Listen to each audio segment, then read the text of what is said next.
দেখেন ওই দিন সচিব সাহেব আমাকে বলছেন অর্থ সচিব বিদেশে ও অর্থ উপদেষ্টা বিদেশে, এখন কিছু করা যাবে না, ওনারা আসলে 22 তারিখের পরে আপনারা আইসেন, আপনাদের বিষয়টা দেখব। আজকে দেখলাম সাক্ষাৎকার দিয়েছে অর্থ মন্ত্রণালয়ের একজন কর্মকর্তা যে উপদেষ্টা না থাকলে সমস্যা নাই, অর্থ সচিব না থাকলেও সমস্যা নাই, তাদেরকে ছাড়া ওখানে রাইখাই প্রজ্ঞাপন দেওয়া সম্ভব। ঠেলার নাম বাবাজি।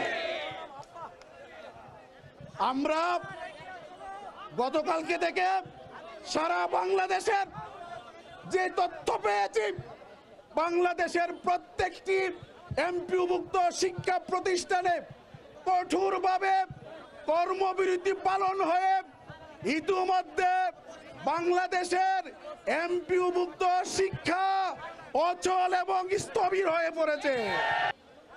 আমাদের কোনো শিক্ষক কর্মচারী কোনো রকমের শ্রেণী কার্যক্রমে অংশগ্রহণ করবে না। যদি কোনো অফিসার, যদি কোনো ইউনো আপনাদেরকে বাধ্য করে, সাথে সাথে আমাদেরকে তথ্য দিয়ে সহযোগিতা করবেন। দেখি তার কত ক্ষমতা 6 লক্ষাধিক শিক্ষক পরিবারের সাথে বিদ্রোহ করে কিভাবে তারা আমাদেরকে শ্রেণীকক্ষে নিয়ে যায়।